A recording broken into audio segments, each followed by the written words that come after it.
ஒரு குட்டி கதையிலேருந்து ஆரம்பிப்போமா?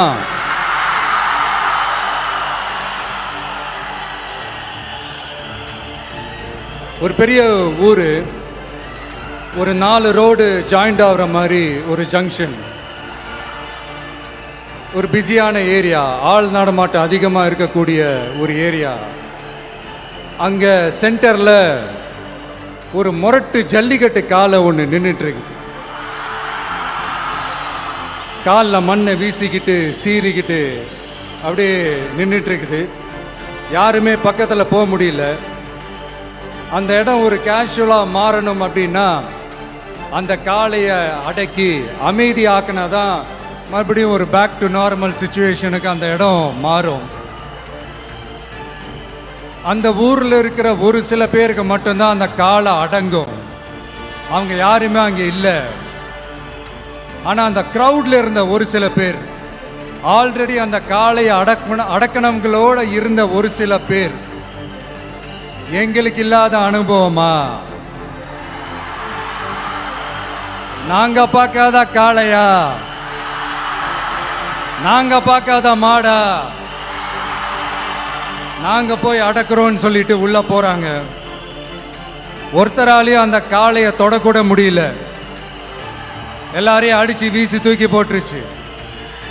இப்ப என்னடா பண்றது அப்படின்னு பார்க்கும்போது அந்த கூட்டத்தை விலக்கிட்டு ஒரு சின்ன பையன் ஒரு என்ட்ரி ஒன்று கொடுக்குறான். உங்களுக்கு தான் தெரியும்ல, டேய் எங்களாலே முடியல, நீ எல்லாம் என்னத்தை போய் கிழிக்க போற? எங்களுக்கு அவ்வளோ அனுபவம் இருக்குது, நாங்களே அடிபட்டு ஓரமா படுத்து கிடக்கிறோம். இவன் விளையாட்டுத்தனமா ஏதோ பண்ணிட்டு கிடக்கிறான், பாவம் அந்த காலை கிட்ட போய் அடிபட்டு சாவ போறான். பச்சா பையன், அந்த பையன், இந்த பையன், அண்டர் எஸ்டிமேட் பண்றது, ஏளனமா பேசுறது, இப்படி ஒரு பக்கம். இன்னொரு பக்கம் பரிதாபப்பட்டு, ஐயோ பாவமே, இப்படி தனியா போய் மாட்டிக்கிட்டானே அந்த காலை கிட்ட, என்ன பண்ண போறானோ அப்படின்ட்டு ஒரு பக்கம் பரிதாபப்பட்டு பேசுறாங்க.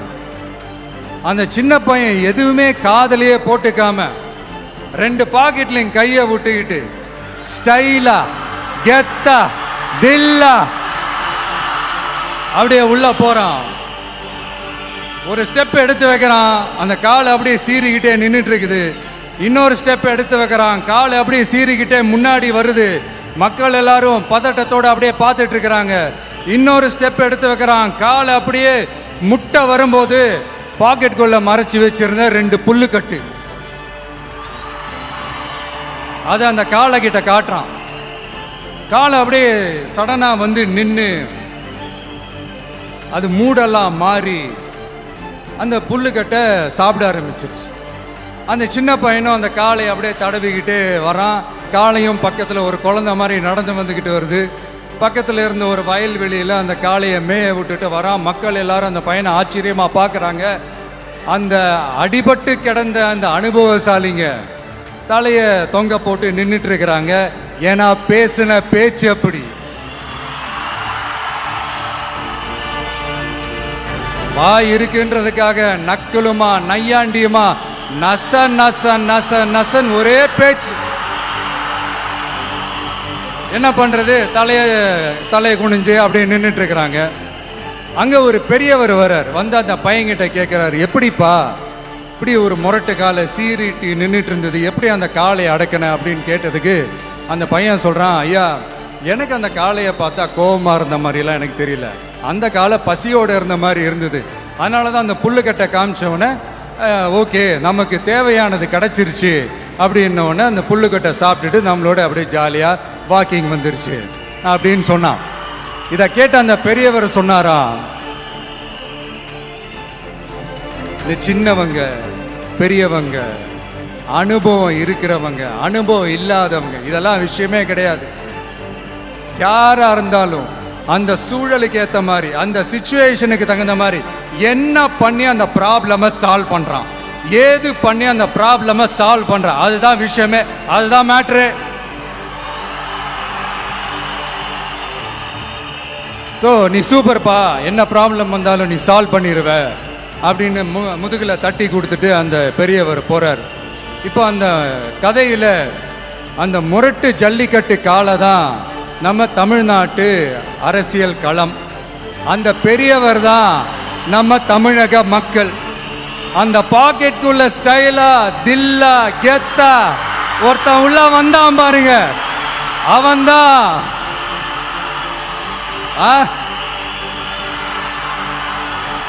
நான் இல்லைங்க, நான் இல்லை, நானு நீங்க நாம எல்லாருமா சேர்ந்து மாபெரும் மக்கள் சக்தியா இருக்கக்கூடிய நம்ம டிவிகே, அதுதான் அந்த சின்ன பையன்.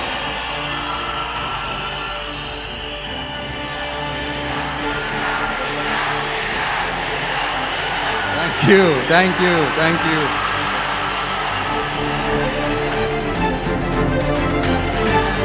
மக்களை நேசிக்கிற ஒரு நல்ல தலைமை இல்லாததுனால இத்தனை வருஷமா வேற வழி இல்லாம ஸ்டாலின் சார் கொடுத்த அந்த பொய்யான வாக்குறுதிகள் எல்லாத்தையும் நம்பி ஏமாந்த நம்ம மக்களுக்கு சரியான நேரத்தில் ஒரு வெகுஜன மக்கள் இயக்கமா வந்தது தான் நம்ம டிவிக்கு. அந்த முரட்டு ஜல்லிக்கட்டு கால கதை ஏன் சொன்னோம், எதுக்கு சொன்னோம், யார் யாருக்கெல்லாம் சொன்னோங்கிறது புரிய வேண்டியவங்களுக்கு புரியும் நினைக்கிறேன்.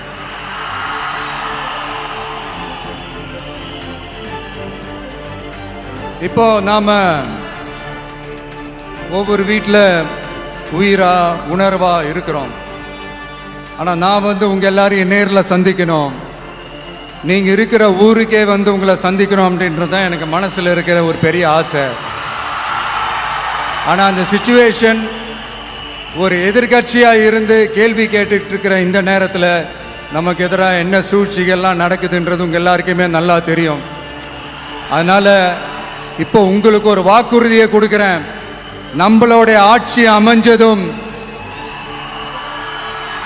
ஒவ்வொரு கிராமத்துக்கும் நான் நேரடியா வந்து என்னுடைய சொந்தங்களாகிய உங்க எல்லாரையும் நான் சந்திக்கிறேன்.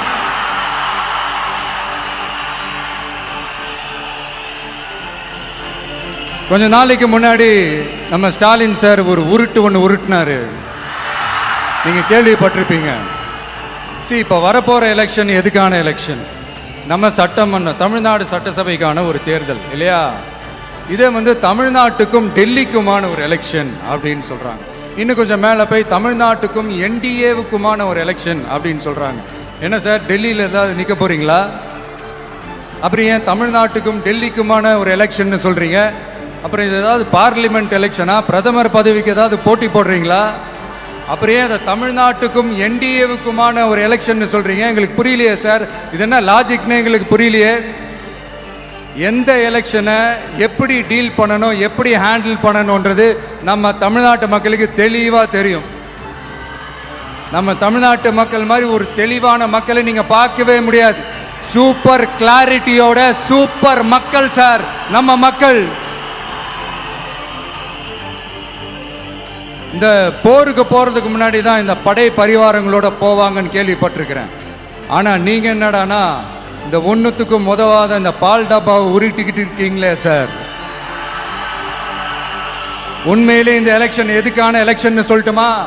தமிழ்நாட்டு மக்களுக்கும் ஊழலுக்கும் நடக்கிற போர், தமிழ்நாட்டு மக்களுக்கும் லஞ்சத்துக்கும் நடக்கிற போர், தமிழ்நாட்டு மக்களுக்கும் இந்த நிர்வாகத்தை சரியா செய்யாத இந்த திமுக அரசுக்கும் நடக்கிற போர், அதாவது தமிழ்நாட்டு மக்களுக்கும் உங்க ஆட்சிக்கும் நடக்கிற போர், தமிழ்நாட்டு மக்களுக்கும் ஸ்டாலின் சாருக்கும் நடக்கிற போர்.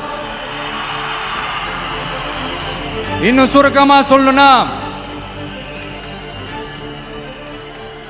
விஜய்க்கும் ஸ்டாலின் சாருக்கும் நடக்கிற போர்.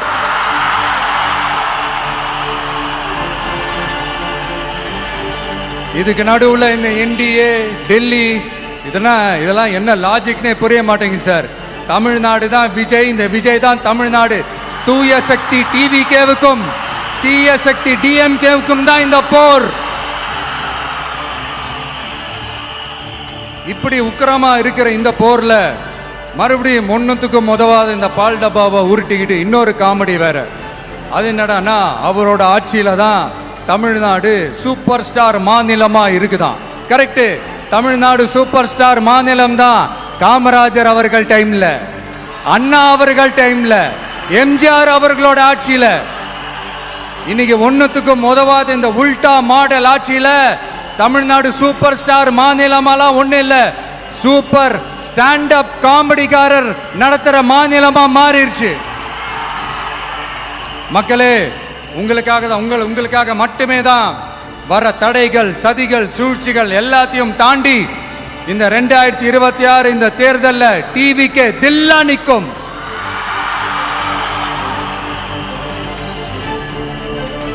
இதுவரைக்கும் நடந்த எலெக்ஷன் வேற, இப்ப நடக்க போற எலெக்ஷன் வேற. ஒவ்வொரு 5 இயர்ஸுக்கும் நடக்கிற எலெக்ஷன் மாதிரி இதை நினைச்சிடாதீங்க. 50 வருஷத்துக்கு ஒரு வாட்டி நடக்க போற ஒரு எலெக்ஷன் மாதிரி இது. அதிசய எலெக்ஷன். ஒரு எலெக்ஷன்ல அவங்களோட எதிரிகளை தான் எதிர்ப்பாங்க, அப்படிதான் எதிர்ப்பாங்க, அதுதான் யதார்த்தமும் கூட. ஆனா இந்த எலெக்ஷன்ல தான் ஒட்டுமொத்தமா எல்லாருமா சேர்ந்து ஒருத்தனை எதிர்க்கிறாங்க. ஒட்டுமொத்தமா எல்லாருமா சேர்ந்து இந்த விஜயை எதிர்க்கிறாங்க. ஏன்னா இந்த விஜய் ஊழலை எதிர்க்கிறான், லஞ்சத்தை எதிர்க்கிறான், மக்களோட மக்களா நிக்கிறான். அந்த மக்கள் அவன் கூட நிக்கிறாங்க. அந்த காண்டு எப்படி?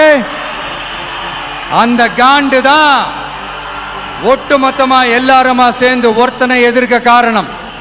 நீங்க எப்படி வேணா எதிர்த்துக்கங்க, ஆனா போட்டி 2 பேருக்கு நடுவுல தான். ஒண்ணு இன்னொன்னு. இந்த எலெக்ஷன் டேல மேக்சிமம் என்ன பண்ணுவீங்க? போவீங்க, ஓட்டு போடுவீங்க, வருவீங்க, அவ்வளவுதான் உங்களுடைய பார்ட்டிசிபேஷன். ஆனா இந்த எலெக்ஷன்ல நீங்க பங்கெடுத்துக்க போறீங்க. எஸ், உங்க வீட்டில் இருக்கிற ஒரு விஜய் தான், உங்க வீட்டில் இருக்கிற ஒரு விஜய் தான் வேட்பாளரா நிக்க போறாங்க. உங்க வீட்டில் நிக்கிற ஒரு வேட்பாளர்னா அப்ப உங்க வீட்டில் இருக்கிற மத்தவங்க எல்லாருமே வாக்காளர்கள் தானே. உங்க அம்மா, உங்க அப்பா, உங்க அண்ணன், உங்க தம்பி, உங்க சொந்தம் டிவிக்கே வேட்பாளர் அப்படின்னா அப்ப உங்க ஓட்டு விசில் சின்னத்துக்கு தான் எல்லாருக்குமே தெரியும். ஏன், நம்மளோட எதிரிங்களுக்கு கூட அது நல்லாவே தெரியும். அதனாலதான் நமக்கு எதிராக அவ்வளவு அவதூறு பரப்புறாங்க. என்னென்ன அவதூறு பரப்புறாங்கன்றது உங்களுக்கே நல்லா தெரியும். ஆனா அவங்களுக்கு தெரியாது, என் மேல அவதூறு பரப்புனா அது மக்கள் மேல அவதூறு பரப்புற மாதிரின்னு. எனக்கு அரசியல் தெரியலன்னு சொன்னா அது மக்களுக்கு அரசியல் தெரியலன்னு சொல்ற மாதிரின்னு. என்ன அசிங்கமா பேசினா அது மக்கள் அசிங்கமா பேசுற மாதிரின்னு. எனக்கு எதிராக செய்யற ஒவ்வொரு செயலும் அது மக்களுக்கு எதிராக செய்யற செயல் அவங்களுக்கு தெரியாம போச்சு. இந்த விஜயும் மக்களும் வேறு வேறு இல்லை. இந்த விஜயும் மக்களும் ரத்தமும் சதையும் மாறி, உடலும் உயிரும் மாறி, ஒன்னிலிருந்து ஒண்ண பிரிக்கவே முடியாது. எஸ், சென்சிட்டிவான சென்டிமெண்ட், அது சென்சிட்டிவான சென்டிமெண்ட்.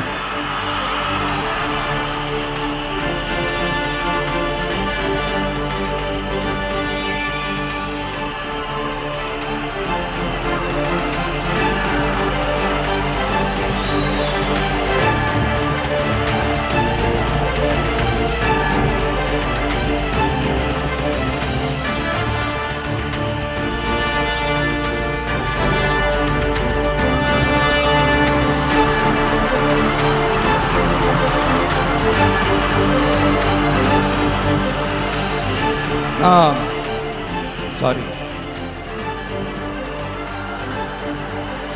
இதை யாரும் அசைக்க முடியாது.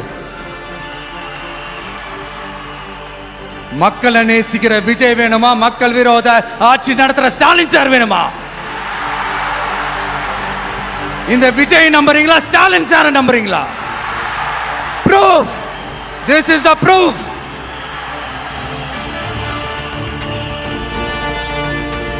இந்த தீய சக்தி, ஊழல் சக்தி, இதெல்லாம் ஏன் சொல்றோம், எதுக்கு சொல்றோம், யாரை சொல்றோன்றதெல்லாம் மக்களுக்கு தெளிவா தெரியும். அதே மாதிரி டிவிகேவுக்கு போட்டி டிஎம்கே தான்றதும் மக்களுக்கு தெளிவா தெரியும். அப்படி இருக்கும்போது நாம ஏதாவது பேசினா வாண்டடா சில பேர் வந்து வண்டியில ஏறி உட்காந்துக்கிறாங்க. ஆமா, வாண்டடா சில பேர் வண்டியில் ஏறி உட்கார்ந்துக்கிட்டு குரல் கொடுக்குறாங்க. சீரியஸாக ஒரு போட்டி நடந்துக்கிட்டு இருக்கும் போது இங்கே காமெடிக்கெல்லாம் இடம் இல்லை பாஸ். இதெல்லாம் மக்களுக்கு தெளிவாக தெரியும். இந்த நேரத்தில் ஒரு சீரியஸ் கேள்வியை இன்னைக்கு இருக்கிற மிகப்பெரிய அரசியல்வாதிங்க கிட்ட கேட்கணும்னு நான் நினைக்கிறேன். நீங்க அரசியலுக்கு வர்றதுக்கு முன்னாடி உங்ககிட்ட இருந்த சொத்து எவ்வளோ? அரசியலுக்கு வந்ததுக்கு அப்புறம் இன்னைக்கு உங்ககிட்ட இருக்கிற சொத்து எவ்வளோ? அதை ஓபனா டிக்ளேர் பண்ண முடியுமா? அப்படி வந்த காசெல்லாம் என்னென்ன தொழில் செஞ்சு வந்துச்சு, என்ன வேலை செஞ்சு வந்துச்சு? உண்மையிலே நீங்க உழைச்சி சம்பாதிச்ச காசா, இல்ல ஆட்சி அதிகாரத்துக்கு வந்ததுக்கு அப்புறம் ஆட்டைய போட்ட காசா? இதெல்லாம் ஓபனா டிக்ளேர் பண்ண முடியுமா? இதெல்லாம் நம்ம கேட்டா எல்லா ஊழல்வாதிகளும் ஒன்னா சேர்ந்து நம்ம மேல சேத்தவாரி வீசுவாங்க. அதை பத்திலாம் நமக்கு கவலை இல்லை. ஏன்னா நாம யாருன்னு மக்களுக்கு நல்லாவே தெரியும். எனக்கு ஒரு புது ஃப்ரெண்ட், புது நண்பர் ஒருத்தர் கிடைச்சிருக்காரு. யார் தெரியுமா? தெரியாதா? முதல்வர் அவர்கள் தான். இப்போ ஒரு நிருபர் ஒருத்தர் கேட்ட கேள்விக்கு எனக்கு எதிரிகள்லாம் யாரும் இல்லை, அவங்க எல்லாருமே எனக்கு நண்பர்கள் தான் அப்படின்னு சொன்னாங்களே. அப்படி நாங்கெல்லாம் உங்களுக்கு நண்பர்கள்னா அப்புறம் ஏன் சார் கரூர் விஷயத்துல ஏன் மேல பழி தூக்கி போட்டீங்க?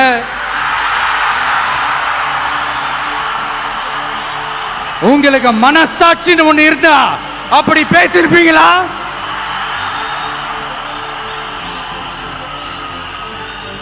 அப்படி நாங்களாம் உங்களுக்கு நண்பர்கள்னா ஒரு ஈவெண்ட், ஒரு ஃபங்க்ஷன் நடத்துறதுக்கு ஒரு இடமோ ஒரு பர்மிஷனோ ஏன் கொடுக்க மாட்டேன்றீங்க? எல்லாத்தையும் நீங்களே பண்ணிட்டு போற போக்கில் அப்படியே பொய்களா அடிச்சு விட்டுக்கிட்டு இருக்கீங்க. உங்களோட உண்மையான நண்பர்கள் யாருன்னு சொல்லட்டுமா? லஞ்சம், ஊழல், அரசியல் ஆதாயம், இதெல்லாம் தான் உங்களோட உண்மையான நண்பர்கள். பர்சனலா நீங்க எப்படி வேணா இருந்துக்கங்க சார், நமக்கு அதை பத்தி கவலை இல்லை, நமக்கு அது அவசியமும் இல்லை. ஆனா உங்க ஆட்சி தான் தப்பான ஆட்சி, தமிழ்நாட்டுக்கு தேவையில்லாத ஆட்சி. கொஞ்ச நாளைக்கு முன்னாடி கற்பனையா ஒரு விஷயம் ஒன்று சொன்னேன். இந்த முதல்வர் கூட விசில் சின்னத்துக்கு தான் வாக்களிப்பாரு அப்படின்ட்டு கற்பனையா ஒன்று சொன்னேன். ஆனா இன்னைக்கு நிஜமாவே நமக்கு ஆதரவா ஒரு கோஷத்தை எழுப்பியிருக்கிறாங்க. அது என்ன தெரியுமா? எங்க வாக்கு சாவடி வெற்றி வாக்கு சாவடியா. அதுக்கு அர்த்தம் என்ன தெரியுமா? எங்க வாக்கு சாவடி விஜய் வாக்கு சாவடின்னு அர்த்தம்.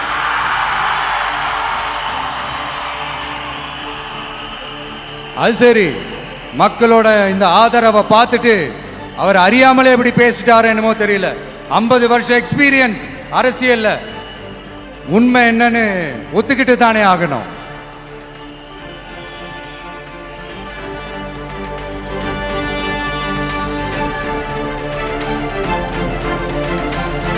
ஜனநாயகம்ங்கிறது பெரும்பான்மை ஆட்சி அதிகாரம் சார்ந்தது மட்டும் இல்ல, சிறுபான்மை மக்களின் உரிமைகள் உணர்வுகளும் புனிதம்னு நினைச்சு அதையெல்லாம் காப்பதற்கு பெயர் தான் ஜனநாயகம்னு 1963 அறிஞர் அண்ணா பார்லிமெண்ட்ல பேசினதை நாம இங்க சொல்றது ரொம்ப பொருத்தமா இருக்கும். அறிஞர் அண்ணா சொன்னது தான் டிவிகேவோட நிலைப்பாடும். இந்த ஸ்டாண்ட்ல நாம 100% உறுதியா இருப்போம். யாருக்காகவும் எதுக்காகவும் இதுல சமரசமே கிடையாது. மதச்சார்பற்ற சமூக நீதி தன்மை தான் நம்ம அடிப்படை கொள்கைகள் ஒண்ணு, அதுல எந்த மாற்றமும் எப்பவும் கிடையாது. ஆனா இதெல்லாம் மறந்துட்டு எப்படியாவது எதையாவது செஞ்சு ஓட்டு வாங்குறதுக்காகவே இங்க சில பேர் இருக்கிறாங்க. அவங்கள மாதிரி நமக்கு அப்படி சில பிரச்சனைகள்ல எரியற நெருப்புல எண்ணெய ஊத்துற எண்ணமே இல்ல.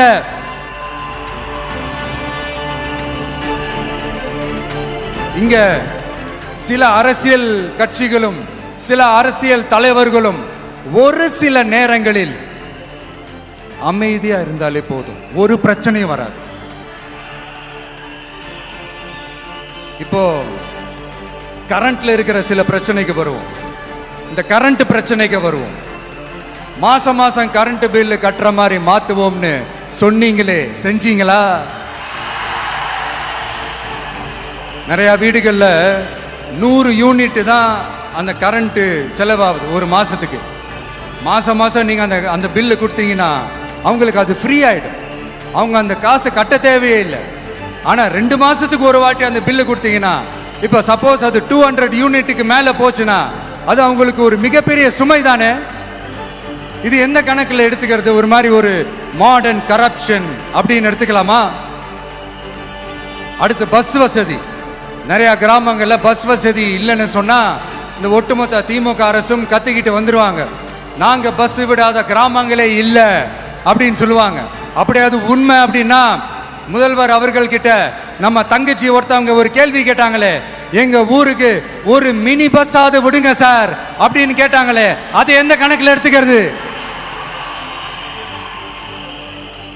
நிறைய மலை கிராமங்கள்ல பஸ் வசதி இல்ல, நிறைய மலை கிராமங்கள்ல ஹாஸ்பிட்டல் வசதி இல்ல. இது ரெண்டுமே எவ்வளவு முக்கியமான ஒரு விஷயங்கள். பஸ் வசதியும் ஹாஸ்பிட்டல் வசதியும் இல்லாததுனால வீட்டிலேயே பிரசவம் பார்க்கிற அந்த ஆபத்து இருக்குதுன்னு எவ்வளவு நியூஸ் பார்க்கிறோம். இதெல்லாம் எந்த கணக்கில் சேர்த்துக்கிறது? அடுத்து இது எல்லா மீட்டிங்லயும் பேசுறதுதான், பெண்களுக்கு பாதுகாப்பு நம்பர் 1 இருக்குது தமிழ்நாட்டில் அப்படின்னு சொல்றாங்க. அப்புறம் அது என்ன, வி சேஃப் மாடலா? பெண்கள் என்ன சொல்றாங்க தெரியுமா? அது வி சேஃப் மாடல் இல்ல, வி ஆர் நாட் சேஃப் மாடல்னு சொல்றாங்க. இப்படி இருக்கிறப்போ தமிழ்நாட்டில் எங்க போனாலும் பெண்களுக்கு பாதுகாப்பு அப்படியே கொட்டி கிடக்குதான். இப்படி சொன்னா எப்படி சார்? கேட்கிறவங்க என்ன கேசரி சாப்பிடுறாங்க நினைச்சீங்களா?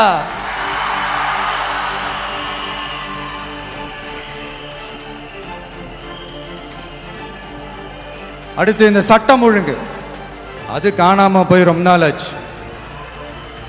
இவன் வேற, இந்த விஜய் வேற, எங்க போனாலும் இந்த மக்கள் கிட்ட இந்த சட்டம் ஒழுங்கை பத்தி பேசி ஞாபகப்படுத்திக்கிட்டே இருக்கான்னு முதல்வர் அவர்கள் அவங்க கூட இருக்கிறவங்க கிட்ட எல்லாம் சங்கடப்பட்டாராம்.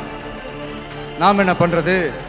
நாம தான் தமிழ்நாட்டோட விசில் ப்ளோயர் ஆச்சே. நாம எப்படி சைலண்டா இருக்க முடியும்? நாமளும் கேள்வியா கேட்கிறோம், ஆனா பதிலெல்லாம் வந்த மாதிரியே தெரியல. இருந்தா தானே வர்றதுக்கு, வச்சுக்கிட்டா வஞ்சனை பண்றாரு. 5 வருஷமா பதிலே சொல்லாம அப்படியே கடந்து வந்துட்டாரு. ஆனா இனிமே அப்பெல்லாம் இருக்க முடியாது, பதில் சொல்லி ஆகணும். மக்களே, இந்த தீய சக்தி, இந்த அட்ராசிட்டிய ஒரு எண்டு கார்டு போடணும் அப்படின்னா அவங்கள சுவிட்ச் ஆஃப் பண்றது தான் ஒரே சொல்யூஷன்.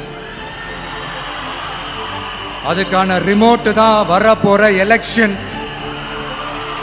அந்த ரிமோட்ல நீங்க அழுத்த வேண்டியது ஒரே ஒரு ஆப்ஷன், அதுதான் நம்ம விசில் சின்னத்தோட பட்டன். இத 4 விஷயத்தை நீங்க செஞ்சாலே போதும். ஒவ்வொரு இவிஎம் மிஷின்லயும் விசில் சின்னத்துக்கு நேரா இருக்கிற அந்த பட்டனை பச்சக்கு பச்சக்கு பச்சக்குன்னு ஒரு அழுத்துங்க. எப்படி? அவ்வளவுதான். நாம காஞ்சிபுரத்தில் பேசும்போது நம்மளுடைய விஷன் என்னன்னு சொன்னோம். இப்ப அதனுடைய கண்டினியூஷனா சில விஷயங்கள் இங்க நான் சொல்லணும்னு ஆசைப்படுறேன். இப்பவும் சொல்றேன், உறுதியா சொல்றேன், சத்தியமா சொல்றேன். பெண்கள், பெண் குழந்தைகள், ஆண் குழந்தைகள் பாதுகாப்பு நம்ம ஆட்சியில நம்பர் 1 இருக்கும். சட்டம் ஒழுங்கு ரொம்ப ரொம்ப ஸ்ட்ரிக்டா இருக்கும். அரசு பள்ளிக்கூடங்களும் கல்லூரிகளும் முதல் தரமா இருக்கும். போட்டி தேர்வுகளுக்குன்னு லட்சங்களை கொட்டி தனி கோச்சிங் சென்டர் போய் படிக்க அவசியமே இருக்காது. ஏன்னா கவர்மெண்ட் ஸ்கூல், காலேஜ் சிலபஸே போட்டி தேர்வுகளை ஈஸியா சந்திக்கிற வகையில் அந்த ஸ்டாண்டர்டுக்கு ஏத்த மாதிரி அமைக்கப்படும். உயர்நிலை பள்ளி பாடத்திட்டங்களிலேயே அடிப்படை அரசியல் சாசன சட்டம் சேர்க்கப்படும். மாநில மற்றும் ஒன்றிய அரசு அலுவலகங்கள், வங்கிகளின் செயல்பாடுகள் மற்றும் அவற்றை அணுகும் முறை குறித்து மாணவர்களுக்கு தெளிவான புரிதலை ஏற்படுத்தும் வகையில் தேர்வுகள் அற்ற செயல்முறை பாடமாக கற்பிக்கப்படும். இந்தியா முழுக்க உள்ள ஒன்றிய அரசு சார்ந்த கல்வி நிலையங்கள் மற்றும் அதன் சேர்க்கை அட்மிஷன் குறித்து புரிதலும் தெளிவும் மாணவர்களுக்கு உருவாக்கப்படும். அனைத்து அரசு பள்ளிகளிலும் பெண் குழந்தைகளுக்கு சுத்தமான, சுகாதாரமான மற்றும் தரமான கதவுகள் பொருத்தப்பட்ட ரெஸ்ட் ரூம்கள் அமைப்பது உறுதி செய்யப்படும். போதைப் பொருட்கள் இல்லாத தமிழகம் உருவாக்கப்படும். மாவட்ட கலெக்டர்கள் மற்றும் எஸ்பிக்களில் சரி பாதி பெண்களாக இருக்கும்படி செய்வோம். மலை கிராமங்களில் அரசு ஆரம்ப சுகாதார நிலையங்கள் பிரசவம் பார்க்கும் வசதியுடன் அமைக்கப்படும். பஸ் போக்குவரத்து இல்லாத கிராமங்கள் மற்றும் மலை கிராமங்களே இல்லை என்ற நிலை உருவாக்கப்படும். ஏற்கனவே அமைப்பு சாரா தொழிலாளர்கள் அமைப்பு இருந்தாலும் ஆட்டோ, டாக்ஸி மற்றும் லாரி டிரைவர்களுக்கென அவர்களின் நலன்களுக்காகவும் குடும்ப நலன்களுக்காகவும் தனியாக நல வாரியம் அமைக்கப்படும். தென் தமிழகம் உட்பட தமிழகத்தின் தேவையான பகுதிகளில் தொழிற்சாலைகள் அமைக்கவும் தொழில் வளம் பெருக்கவும் தனி கவனம் செலுத்தப்படும். விவசாயிகள், மீனவர்கள் மற்றும் நெசவாளர்களின் கருத்துக்களை அறிந்து அவர்களுக்கான திட்டங்கள் காலத்தின் தேவைக்கேற்ப உருவாக்கப்படும். இப்போ நம்ம ஸ்டாலின் சார் அறிவாலயம் பக்கத்தில் யாரு நடந்து போனாலும், அறிவாலயம் பக்கத்தில் யாரு நிழலுக்கு ஒதுங்கினாலும் கூட்டணியில சேர்த்துக்கிறாரு. அந்த வச்சிருக்கிற பணத்தில் ஒரு பங்கு ஒன்று கொடுத்து, இந்த அதுக்கு பேர் கல்லாப்பெட்டி கூட்டணின்னு வச்சிருக்கிறேன். இந்த கல்லாப்பெட்டி கூட்டணியை ரொம்ப கஷ்டப்பட்டு சேர்த்திருக்கிறார். ஆனா அவருக்கு நான் சொல்றேன், இந்த அறத பழைய கூட்டணி கணக்குகளோ இந்த கொள்ளையடிச்ச பணத்தையே வச்சு எங்க மக்களை ஏமாத்தி எல்லாம் ஜெயிக்க முடியாது. ஏன்னா இது மாபெரும் மக்கள் சக்தியான வித்தியாசமான விசில் புரட்சி எலெக்ஷன்.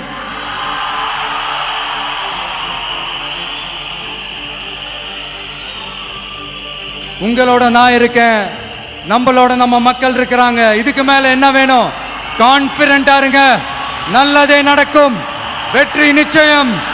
மீண்டும் சந்திக்கும் வரை நன்றி, வணக்கம்.